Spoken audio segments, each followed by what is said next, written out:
Welcome to Behind the Wall with Roger Waters on the Global Satellite Network.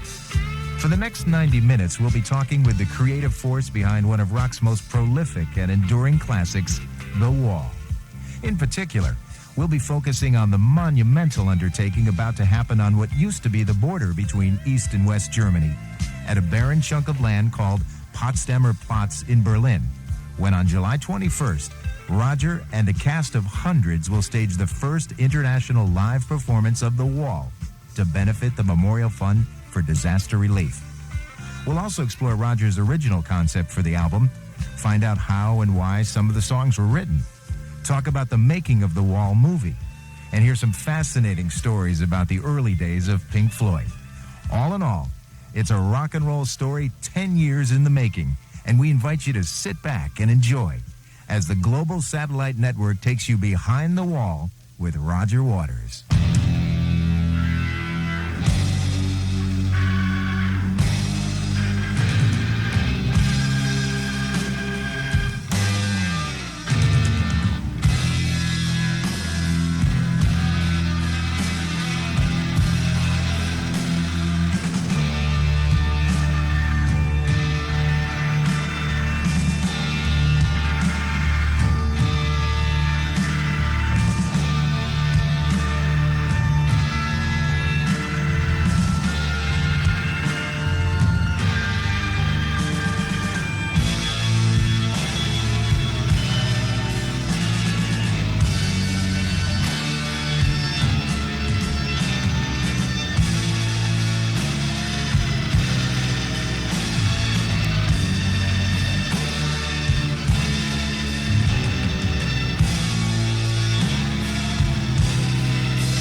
I'm Ray White, and we'll take a short time out and be right back behind the wall with Roger Waters. Saturday, July 21st at 9 p.m. It's the largest musical and stage production staged anywhere. Join us as 101 FM WRIF brings you The Wall Live. Performed from what's left of the Berlin Wall. Roger Waters, Scorpions, Van Morrison, Sinead O'Connor, Bryan Adams, Joni Mitchell, and lots more surprise performers will all be heard Saturday, July 21st as they bring down. And we bring you The Wall live on WRIF. I'm Ray White, behind the wall with Roger Waters on the Global Satellite Network.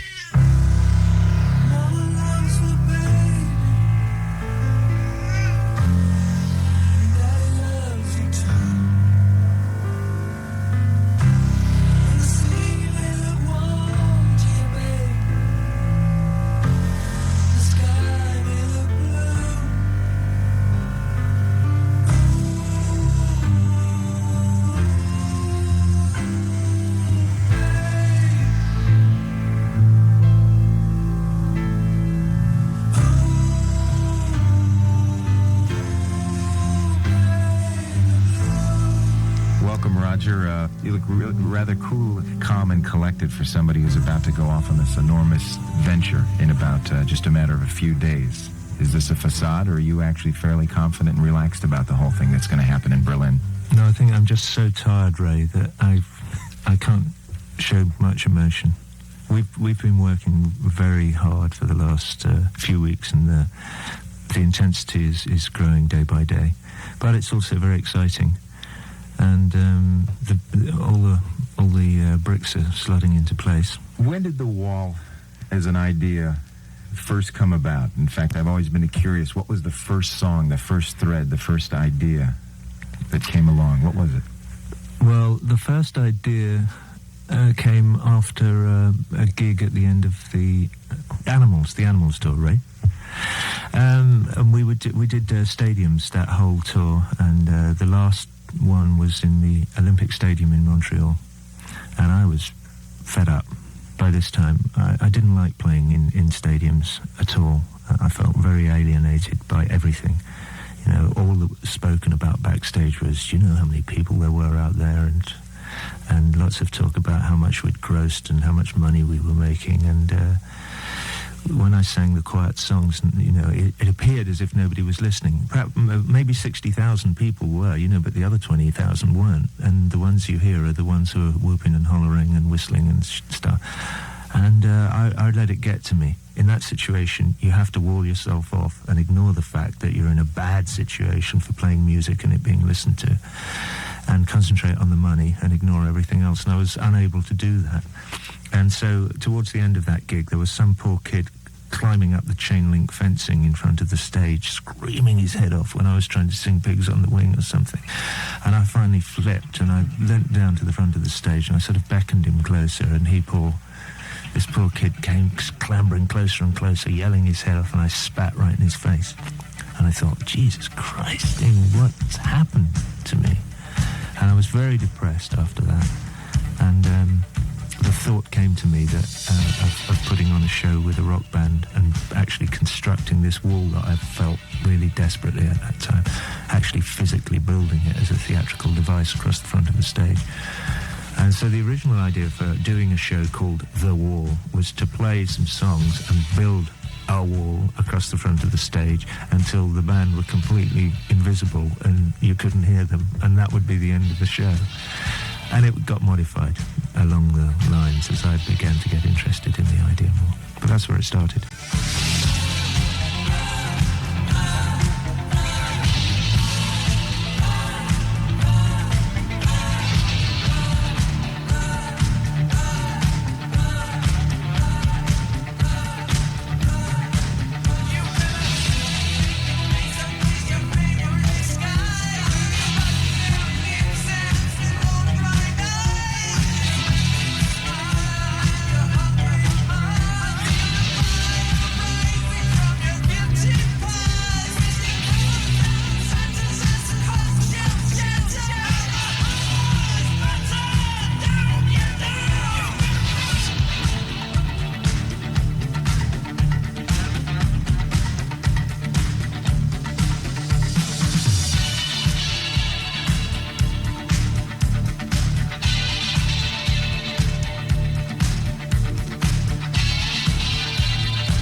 point where you said, "Woo, this is good. This is going to have to be a 2-record set," or did you know right away?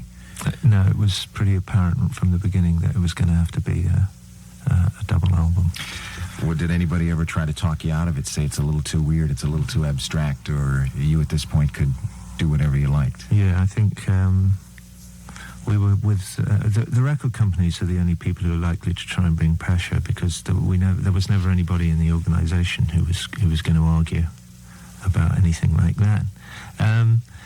And the record companies were just very passive, you know. They took what we gave them and they put it out, and that was that. Are you amazed at the success of The Wall as we look back? It's the 10th anniversary, a little over the 10th anniversary. Yeah, I am. It's only just because I've been working on it now for a few months again. I have been looking at it, and I am amazed that it has stood the test of time as well as it has. I was a little apprehensive when I went to and dusted my copy off to listen to it all the way through at the outset of thinking about putting this project together. And I was very pleased that as each tune went by, I would think, well, that's not bad. Yeah, we could do something with that.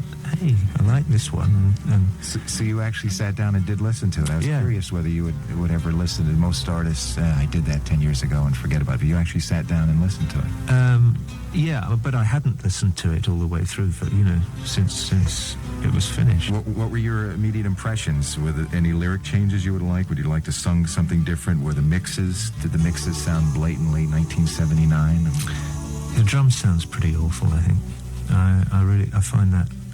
I found that, well, I got used to it after a couple of tunes, but I've grown used to a completely different drum sound now, and they sound very kind of boxy to me. But apart from that, you know, the vocal sounds and most of the instrumental sounds, I think, you know, have stood the test of time as well. Goodbye, blue sky.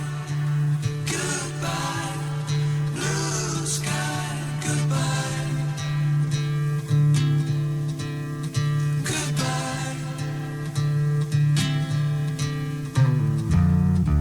The Wall itself, to me, it's isolation, lack of communication. But in listening to it, which I guess, is that how you describe it, let's say, to a new listener or somebody who had never heard it? There's this project that you have.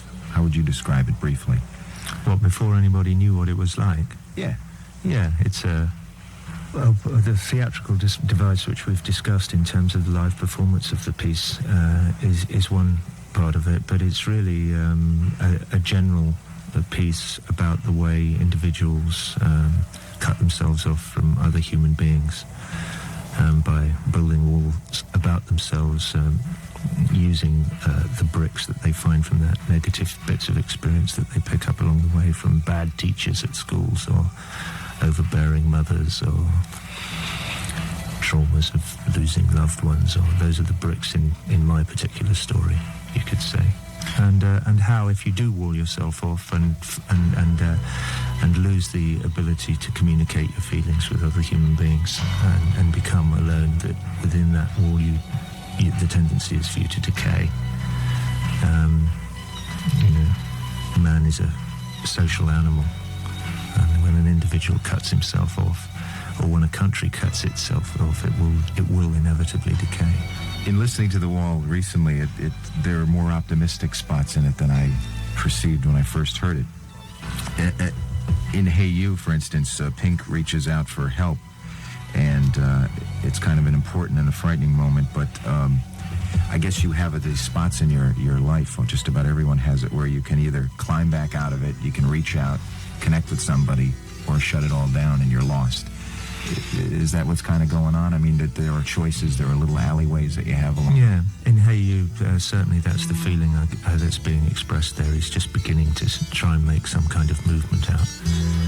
I think what you get the other direction is called a nervous breakdown, you know, or you become a psychopath, you know, and vent your feelings via violence and anger on other people in one way or another. Hey you, out there in the cold, getting lonely, getting old, can you feel me?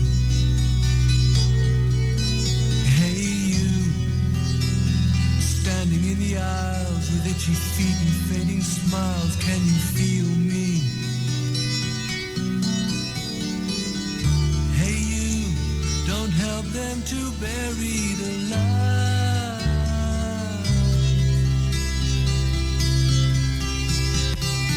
Don't give in without a fight.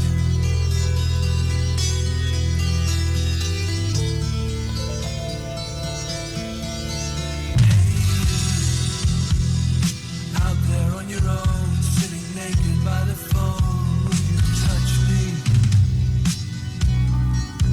Hey you, with your ear against the wall, waiting for someone to call out, would you touch me? Hey you, would you help me to carry the sun?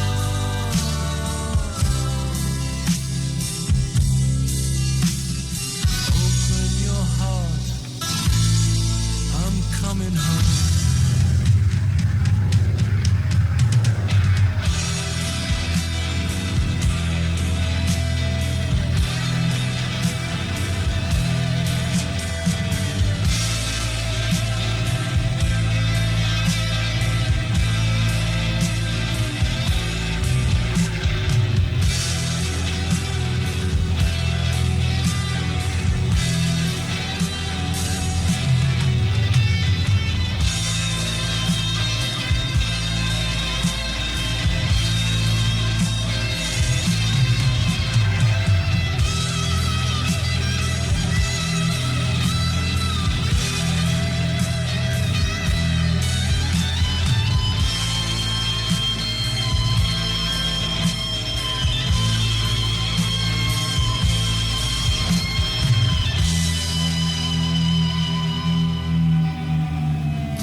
Up next, we'll ask Roger what he really thinks about teachers and education as our look behind the wall continues on the Global Satellite Network.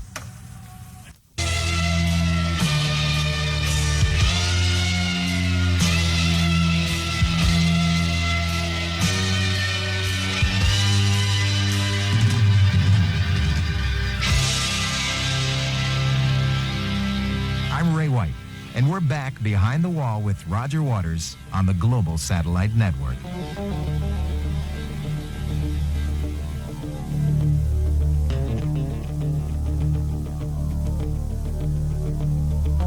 Dad is flown across the ocean.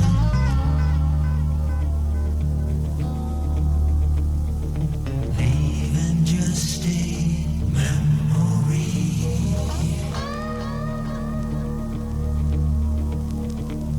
A snapshot in the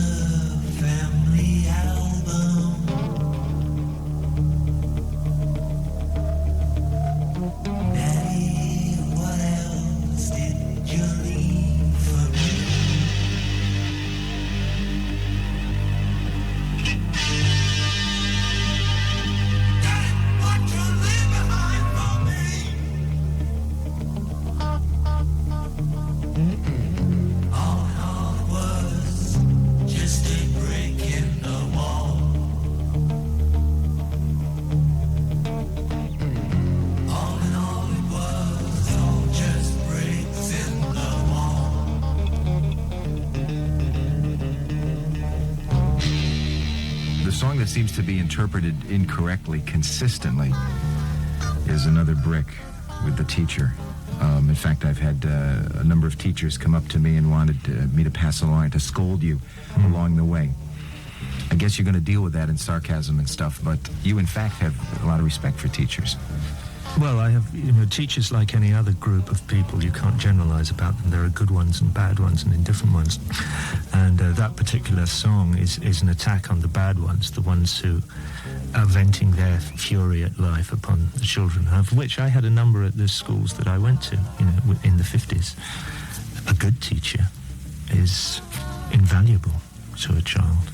And happily, I think there are more of them about now than there used to be. We're beginning to throw off some of the Victorian attitudes towards teaching that were prevalent when I was at school, and education, by and large, is getting better. I may say that these people that you're talking about who have asked you to scold me for saying we don't need no education, the response by a lot of good teachers has been to take the piece and use it as a starting point of discussions between them and children.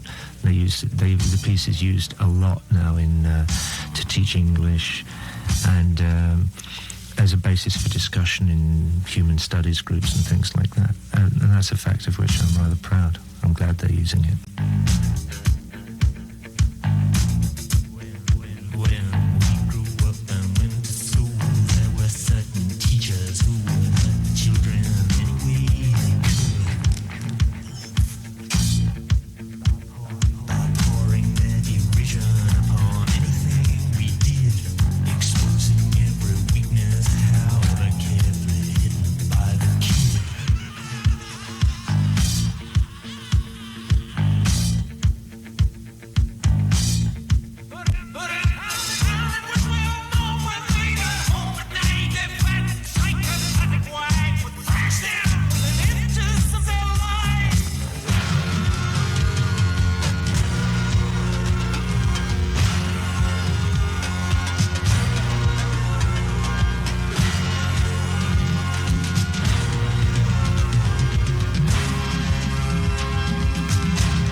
the non-musical sounds that have been woven into Pink Floyd albums towards the end, and especially in The Wall. Did you ever feel as if you would kind of work yourself into a hole? In other words, the expectations would be there that these sound effects and these little non-musical things would have to be included in a release, and therefore, I'm going to spend months doing this? Or it was always, was it the icing on the cake, something you had a lot of fun doing? Well, no, it's not a hole for me. I can imagine it might be for others, but it's the way I work. When people ask me this question, I tend to say to them, because people often say to me, here you are doing another great big show, and you're talking about maybe with your next project going back on the road with a big, this or that, or a big show into arenas again. And don't you ever feel that you'd just like to go into a pub with an acoustic guitar and just sing the songs and play? And the answer really is, yeah, sometimes it would be nice to go with the band into a pub, and we get that feeling when we're in a rehearsal hall. We're all crammed into a little room and we play the music, and it's enjoyable to play it just for ourselves and the few people who are listening in there.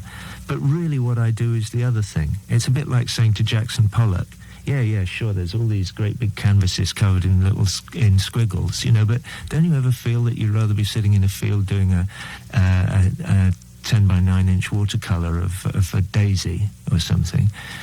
It's a kind of, to him, to ask that question of him would be a ridiculous question to ask. And I think we have a tendency to perceive rock and roll in a very narrow way, those of us who are interested in it. We perceive it in a way that we wouldn't dream of perceiving literature or painting, for instance, in the same terms, because they're much older. It's because rock and roll is only 40 years old. We tend to want to, we have this natural tendency to want to crush it all together in the same pigeonhole and say rock and roll is this or it's that. Do you feel rock and roll is moving more towards a more humanistic approach and away from the this? Well, yeah, bits of it are and bits of it aren't. It's diverse. It can't, it's not all Thomas Mann, and it's not all Enid Blyton or Harold Robbins. It's very, very diverse form and should be allowed to be so. I will continue, I think, to use sound effects with my music because, when the idea to use something pops into your mind when you're making a record, you just go and find it and do it. And the ideas do pop into my mind, so I do them. And that's the way I make the pieces.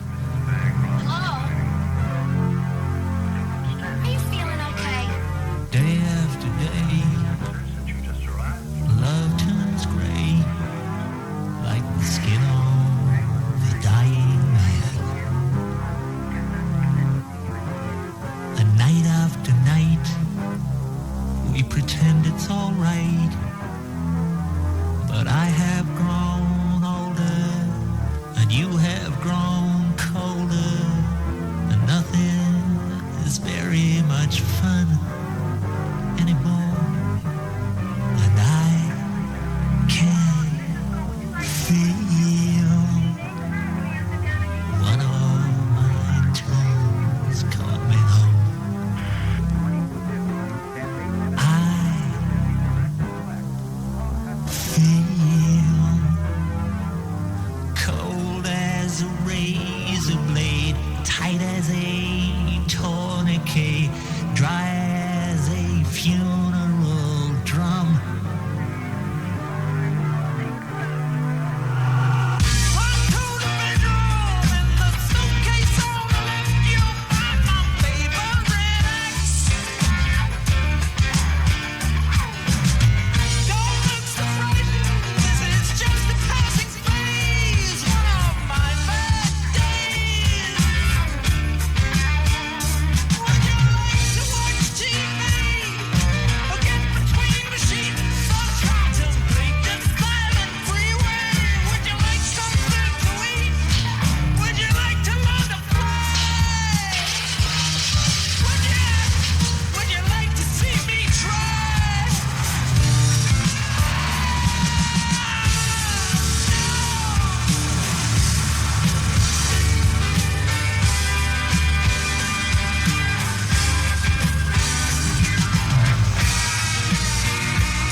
there any point in the show in which you can relax and dig the show as it's happening? Can you sort of watch it from the side, or as you stage the wall, can you have any fun, or are you on the move constantly backstage? I shall be on the move the whole time. There will be moments in this where I should be able to relax for a bit, because there are guest artists doing spots, so some of the stuff that I would have sung if there weren't guest artists I won't be singing, so I might be able to step back for a moment, but not for long enough to get around the front and see what it looks like. I'm going to have to wait and see it on TV. Is there anybody out there? The whole process then must be exciting for you, the planning, the rehearsal, and the actual gig. In other words, you don't live for exclusively the gig. The whole process is fun. Yeah, I mean, the whole process is an enormous amount of extremely hard work, but there are kind of peaks of excitement during this long, hard grind. Basically, it's a real grind with lots of very professional people, doing the jobs that they know how to do. And we know what our aims are, and our vision is clear, but to physically get the thing done in time for it to happen on the day is a real grind.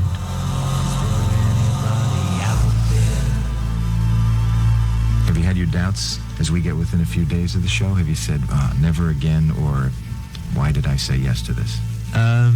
Yeah, the show isn't the problem. What I will never, ever do again is try and do a show where I have to rely on other people, i.e. where I say, I'm going to do a show and I'm going to have guest artists. Going to other musicians and trying to get them to perform on something is a nightmare. You're saying that over dealing with governments? Yeah, no, governments are no problem, by comparison. Compared to artists and managers? Yeah, this is, it's obviously you can't generalize. Some people have been absolutely wonderful, and, they tell you, look, I'm sorry, I can't do it because I'm doing this, or they say, it sounds great, I want to do it. And they're there, and they're still there. But there are other people who say, hey, it sounds... And then they sit on their fence for month after month after month, waiting to see which way the chips stack. And then they say no. That I will never, ever, ever get involved in again. But the rest of it is fine. I guess that is very similar to Live Aid, to Nebworth, to Amnesty, the fact that you've got a lot of stars. But this is different because it's a concept. It's got a beginning, a middle, and an end. So nothing like this has really ever been done before, has it? No, I mean, I have to say, I think maybe what's different about this is that I'm asking all these other people to sing my material. It's different than saying to somebody, come up here and promote your latest record. And not that I'm suggesting that's the reason that these people do all these charity gigs. That's the reason some of them do it. Again, you can't generalize. There are people at one end of the humanity spectrum of rock and roll who, if you want to pick a name, Peter Gabriel, for instance, who I'm a huge Peter Gabriel fan.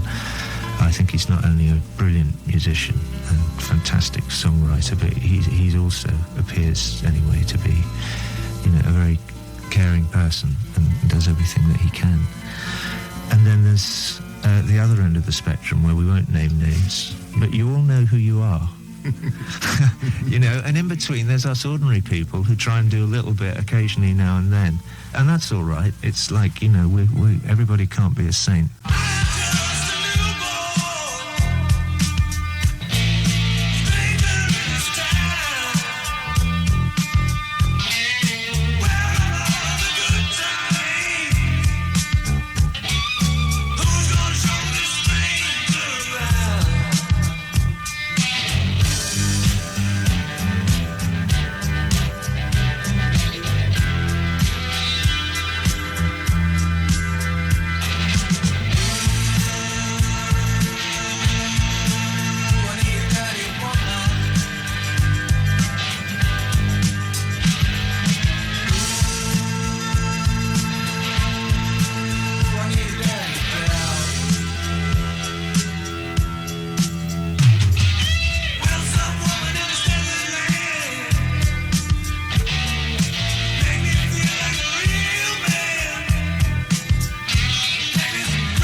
talking with Roger Waters about staging The Wall at The Wall in Berlin, Germany on Saturday, July 21st.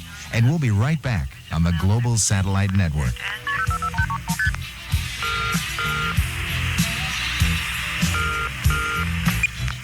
Hello, this is United States calling. Are we reaching? You can hang it up.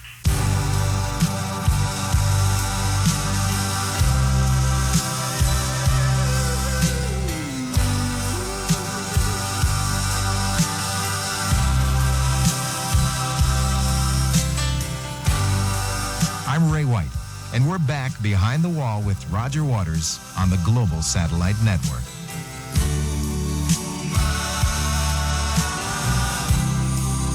Must the show go on?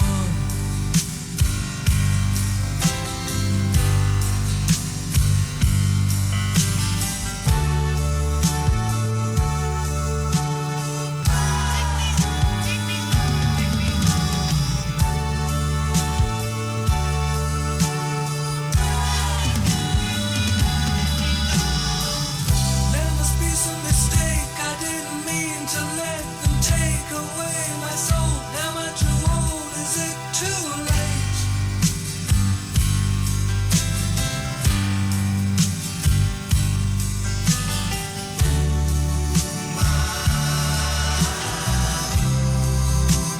Has the feeling gone?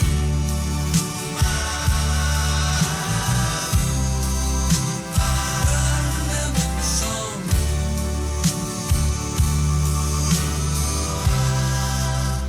The show must go on. Do people, the fans of Pink Floyd and Roger Waters' music, get a little too hung up in this being your life? Yeah, I never wrecked a hotel room in my life, so that's taken from other people who I knew did that, and obviously a fair bit of The Wall, or some of the lyrics anyway, are concerned with Syd Barrett and the problems that he went through. Nobody Home is really, actually it's not just about Syd, but it starts off being about Syd Barrett. So I've borrowed from other people's experiences in rock and roll in order to flesh out the latter stages of the story. And I have to say that the song Mother on the Wall isn't a direct description of the way my relationship was with my mother. It's partially based on my relationship with my mother, but I've borrowed bits from other people as well. So there's a lot of autobiography in there, but there's a lot of stuff that, it's like when people write novels, there is no novel that isn't partially autobiographical, because people can only write from their own experience, so. But yeah, they do. It's not an autobiography. Mother, do you think they'll drop the bomb?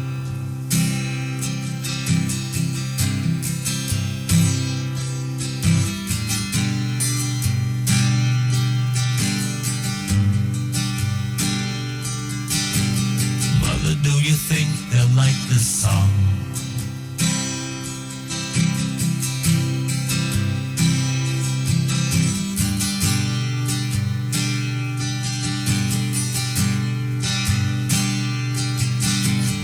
Mother, do you think they'll try to break my balls?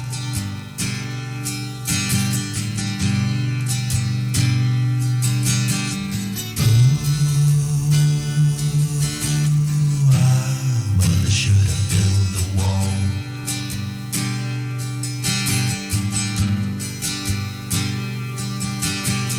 Mother, should I run for president?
gonna keep baby healthy and clean.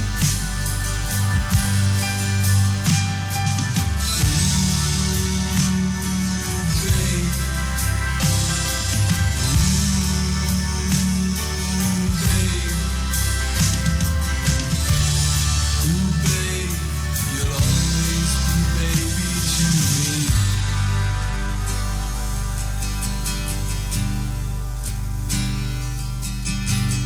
Mother, did it need to be so high? Were you pleased with the movie? I was kind of disappointed with the movie. So was I. I sat with Alan Parker when we'd finished, and it was a nightmare making it. We just screamed and screamed at each other, particularly through the editing of the thing. Then I dubbed it with James Guthrie, reel by reel. And as we got to the end of each reel, we would look at the reel and go, hey, that's not bad, you know. It's a little bit busy, but it's okay. But then when we put all 13 reels together and sat and watched it, I felt my heart going lower and lower and lower. It sank into my boots. And I found it almost unwatchable, which is why I think it's so successful on video, because you don't have to watch the whole thing. You can watch your favourite bits, or you can fast forward, and you don't have to sit there and be bombarded with this unremitting assault upon the senses like you had to in the cinema. With a huge screen and a big and all sound of that, system, yeah. boom, boom. So, and in fact, when we finished watching these 13 reels, I potted off to the bar, and Alan came through, and we stood in the garden outside, both very depressed. We were hardly speaking by this time. He said, "What do you think?" And I said, "We've got to cut out reel 7. And he went, "Okay, what else?" And What was reel 7? "Hey You." Just threw it away. The thing was just too long, and on its own, it's great. It's been destroyed, unfortunately. I tried to find it about 6 months ago. It was all kinds of stuff with lines of British bobbies in riot gear, and there was lots and lots of rioting in it, which was very prophetic. This was 3 years before the Brixton riots, which was the first time that their new riot gear was used. But it was just, the thing was just too much. You couldn't take it. And something else, I can't remember. And Alan went, "Okay," and that was it. It was finished.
Stay tuned as we continue the countdown to Berlin with Roger Waters on the Global Satellite Network.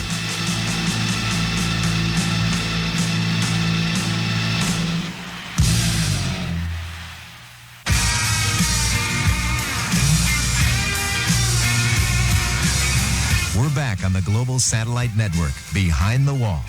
I'm Ray White, and in this next segment, we're going to leave the friendly confines of the wall for just a moment to take a closer look behind its creator, Roger Waters.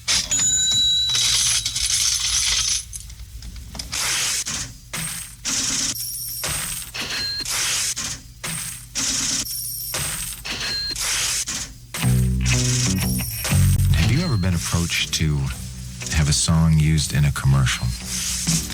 I can imagine what your answer will be, but Yeah, I have. Yeah, often. what are your thoughts on that? I mean, I don't think that would be a good idea at all. what about somebody? I'm with Neil Young on this one. Mind you, maybe they never asked him. No, I'm sure they did. Well, I don't know. It's different strokes for different folks, you know. I mean, people do what they do. It's very easy if you're in rock and roll to get hung up on the treadmill of trying to increase the size of your bank balance at all costs. And it's very easy because you're being pressurized by people in the business and record companies and things about charts and the number of albums that you sell and so on and so forth to begin to make judgments about your own worth in those terms. And it's hard to keep a grip on judging yourself by the work that you produce and how you feel about it, if you see what I mean. And so I can understand if you get onto the treadmill of making as much money as you can and being as popular as you can and selling as many records as you can, it's very easy to make that little conceptual jump into, oh, well, it's fine to do a Michelob ad then, because that grosses so much a year. And do you know how much Michael Jackson got for Pepsi? And he doesn't even drink it, you know, he's whatever. And now you're beginning to talk the language that people in the media and the newspapers and things generally are excited about. You know, you can feel them. How much did you... And the bar will come... You could talk about global warming for 15 years, but the minute... How much did Michael Jackson get for 18 million... You know, and then they start bubbling with enthusiasm and excitement just at the idea of writing lots of noughts after a number. It doesn't mean anything. But there's something about that idea of that large sum of money that is entertaining and that can be written in newspapers and talked about. And so it's a confused area. I tell you what, I will admit this. If I needed the money, I'd sell one of my songs. But I don't. It's a crime. Share it fairly. Don't take a slice of my pie. Money, so they say, is the root of all evil today.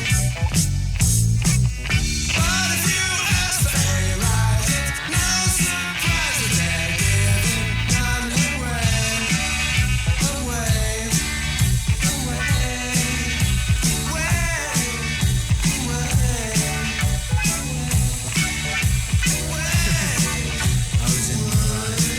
Yes, absolutely.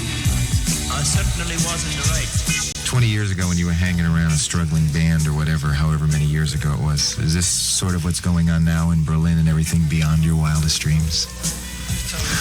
Oh, yeah, absolutely. I mean, the hanging around as a struggling band, you know, the 19, 20-year-olds or younger they are often kids. You start the band, you start trying to write songs, you this and that and the other, you maybe go to the end of that dream for us was Dark Side of the Moon. You know, Pink Floyd fulfilled its necessary function with Dark Side of the Moon. You know, a big hit record.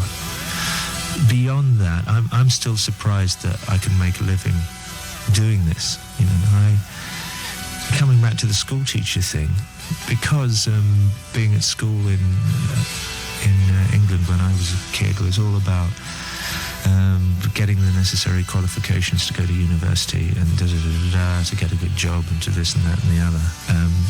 There was no interest in discovering whether the children were creative or not in any sense. So I was told very firmly all through my school days that there was no question of me ever being involved in writing anything. You know, my essays or whatever would come back with bad marks and just hopeless, you know, forget, absolute write-off. So I would say, you know, to anybody out there who still is facing this problems with people who are not involved in education in the Greek sense, which is to draw out the best that is in a child or an individual. Take heart, you know, because I suddenly discovered that all I had to do was be honest and say what I felt, and I discovered I had a knack of being honest and saying what I feel and strumming the guitar or playing the piano a little bit at the same time, and I made a living out. That's not what's important, though. What's important is I think, for yourself to do it. If you want to be creative in any way, it doesn't matter. You don't have to be Michelangelo, you know, or John Lennon. You can just be you and do it at home. Do it for fun. If you enjoy it, enjoy it. Don't give up your day job.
Syd Barrett earlier on.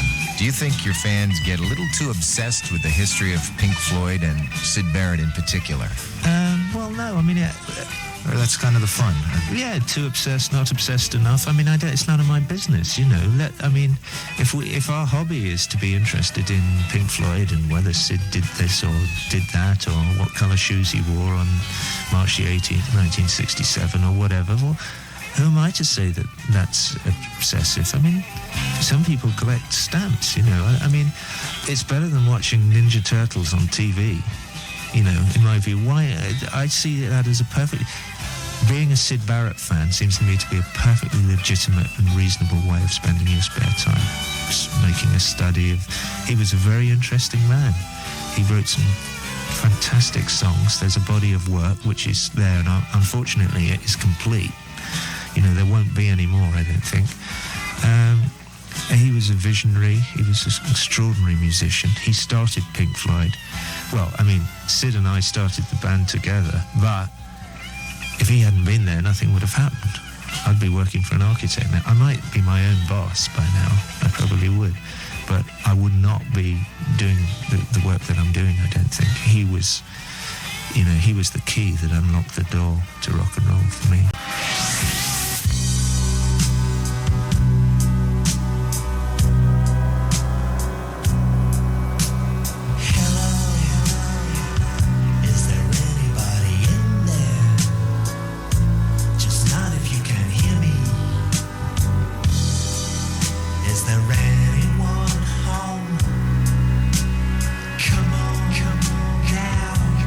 Now I hear you're feeling down.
come back, we'll talk with Roger about the beneficiary of the Wall concert on July 21st, the Memorial Fund for Disaster Relief, as our look behind the wall continues on the Global Satellite Network.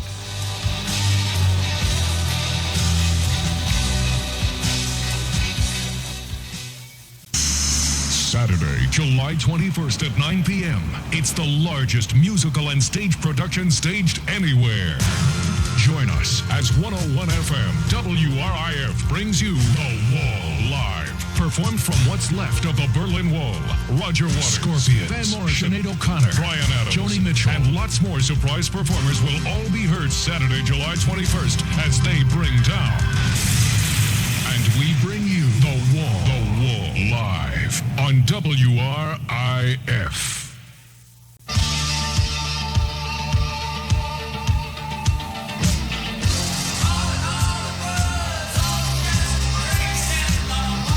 You're listening to Behind the Wall with Roger Waters on the Global Satellite Network.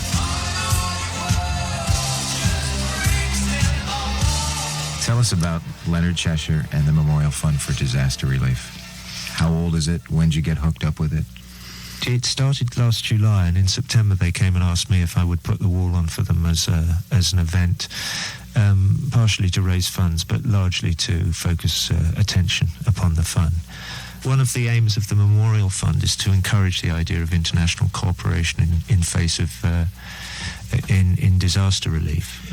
Leonard's dream is to encourage governments of apparently opposed ideologies to free their armed forces, both the manpower and the equipment and the expertise that they have, to help each other across international borders in the face of natural disasters.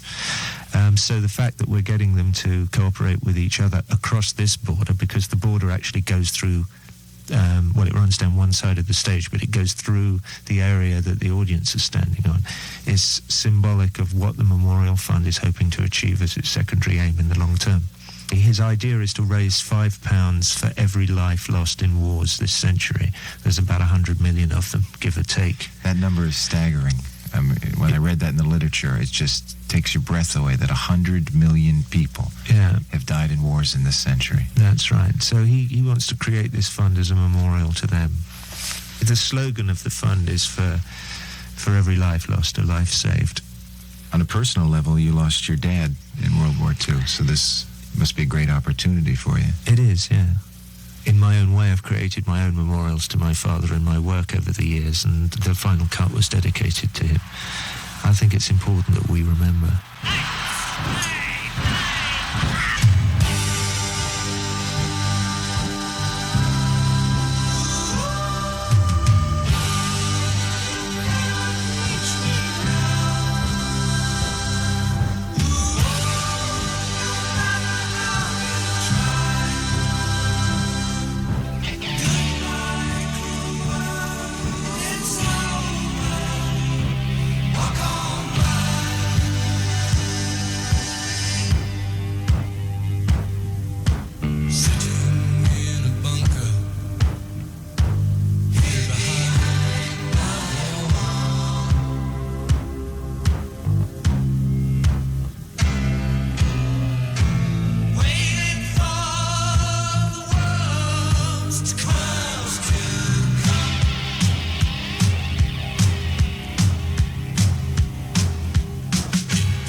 Behind you, and you've taken a little time off, a little vacation, a little holiday.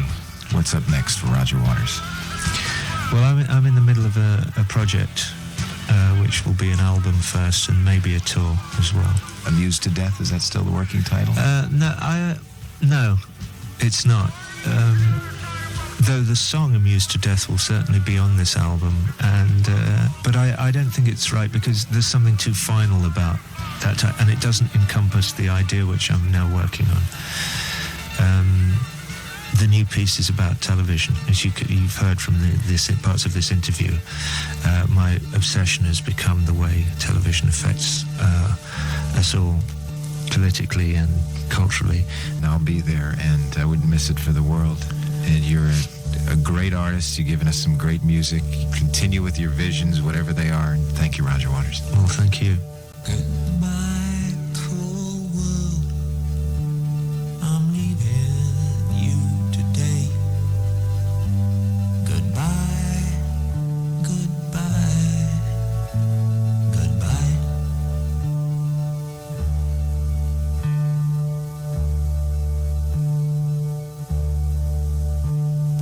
Goodbye, all you people. There's nothing you can say to make me change my mind. Goodbye.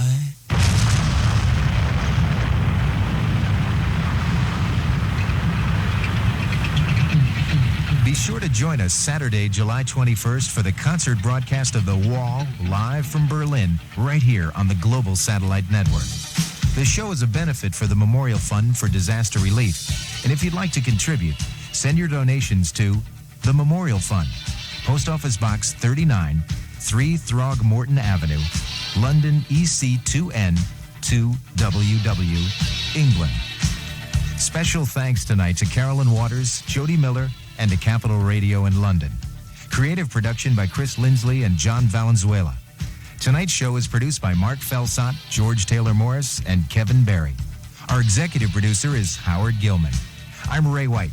Thanks for listening. And of course, special thanks to Roger Waters for taking us behind the wall on the Global Satellite Network.